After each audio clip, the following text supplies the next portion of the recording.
ભાજપના નેતાઓએ હવે શરમને જાણે નેવે મૂકી હોય તેવું લાગી રહ્યું છે, કારણ કે આ સત્તાના નશામાં મદમસ્ત નેતાઓ હવે કંઈ પણ કરી રહ્યા છે અને હવે હદ ત્યાં સુધી થઈ ગઈ છે કે એ લોકો મોતનો મલાજો પણ નથી જાળવી રહ્યા. ભાજપના જ એક નેતા છે જેણે અત્યારે આજે પરિસ્થિતિ ઊભી છે, આજે રાજકોટની અંદર ગુજરાતના પૂર્વ મુખ્યમંત્રી છે તેમની અંતિમ યાત્રા યોજાઈ છે અને એક તરફ એ ખાતમુહૂર્તના કાર્યક્રમો યોજી રહ્યા છે. કોણ છે આ નેતા અને ક્યાં અને તેમણે શું કાર્યક્રમો ગોઠવ્યા, જાણ્યા અહેવાલમાં. જય હિન્દ. BSI TV ન્યૂઝ પર આપની સાથે હું છું નિધિ ગઢવી. કચ્છમાં ભુજના જે મત વિસ્તાર છે ત્યાંના ભાજપના નેતા અને ધારાસભ્ય કેશુભાઈ S. પટેલ આજે 16મી જૂને કચ્છની અંદર કાર્યક્રમો યોજી રહ્યા છે.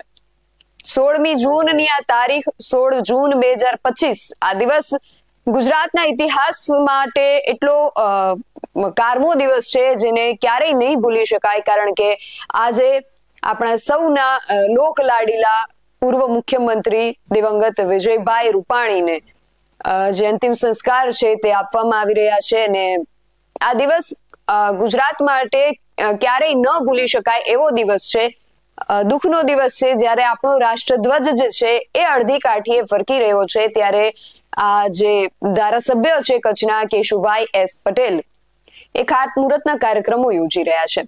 ભારતીય જનતા પાર્ટીના જ તેઓ ધારાસભ્ય છે, છતાં ભારતીય જનતા પાર્ટીના એક દિગ્ગજ નેતા અને ગુજરાતના પૂર્વ મુખ્યમંત્રી આટલું મોટું જે વ્યક્તિ પદ ધરાવતા હતા અને અકસ્માતે દુર્ઘટનામાં તેમનું આ રીતે કમોત થયું છે અને આજે રાજકોટની અંદર તેમના અંતિમ સંસ્કારની જે વિધિ છે એ કરવામાં આવી રહી છે, છતાં કચ્છમાં એ ખાતમુહૂર્તના કાર્યક્રમો કરી રહ્યા છે અને મોતનો મલાજો પણ નથી જાળવી રહ્યા.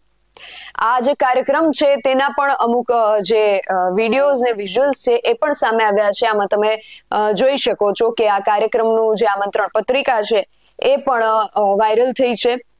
લખ્યું છે કે ખાતમુહૂર્ત સમારોહ અને એમાં લખ્યું છે કે માનનીય સરકારશ્રીના માર્ગ મકાન પંચાયત વિભાગ હસ્તકના ભુજ તાલુકાના વિવિધ માર્ગોનું નીચે જણાવેલ સમય અને સ્થળે માનવંતા મહેમાનોના વરદ હસ્તે ખાતમુહૂર્ત કાર્યક્રમ યોજવામાં આવેલ છે, જેમાં પધારવા ભાવભર્યું આમંત્રણ છે. વળી ભાવભર્યું આમંત્રણ પણ આપ્યું છે અને તારીખ લખી છે 16મી જૂન 2025 સોમવાર અને 6 અલગ અલગ જગ્યા છે જેનું એમાં લખાણ કરવામાં આવ્યું છે. એના દરેક જગ્યાએ ખાતમુહૂર્તના જે કાર્યક્રમો છે એ યોજાયા હતા અને એમાં કેશુભાઈ પટેલે કાર્યક્રમોનું ખાતમુહૂર્ત કર્યું હતું.